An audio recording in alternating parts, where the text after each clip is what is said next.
విమర్శించడం చాలా ఈజీ, తర్వాత వచ్చే మ్యూజిక్ ఏదైతే ఉందో దాన్ని వినడం చాలా కష్టం. రాహుల్ గాంధీ ఇటీవల తన ఒక స్టేజ్ షోలో చెప్పాడనమాట, ప్రధాని మోదీ యొక్క విదేశాంగ విధానం ఏదైతే ఉందో చాలా అభ్యంతరకరంగా ఉంది అని చెప్పి అక్కడ ఒక ఫీట్ చేశాడు ఆయన, ఒక విచిత్రకరమైన ఫీట్. అది చాలా ఎవరము కూడా అటువంటి ఊహించం. ఒక ఎల్ఓపి అంటే ఒక ప్రతిపక్ష నాయకుడు ఎవరు ఉంటారో తన నుంచి అటువంటి ఊహించం, అటువంటి ఫీట్ చేశాడు. మెలోనీని తర్వాత అంటే స్టేట్ హెడ్స్ అనమాట, ఇద్దరు కూడా ప్రధానులు, ఆయా దేశాలకి ప్రధానులు అనమాట, వాళ్ళిద్దరిని కూడా ఈ రకంగా విమర్శించాడు. ఎంత తప్పది. మరి అదే విదేశాంగ విధానాన్ని ఇందిరాగాంధీ 1974లో పాటించారు ఫెడరల్ క్యాస్ట్రో తోటి.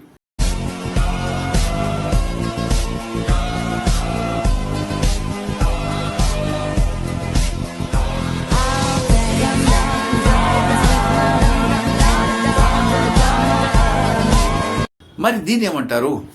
ఈ విదేశాంగ విధానాన్ని ఏమంటారు?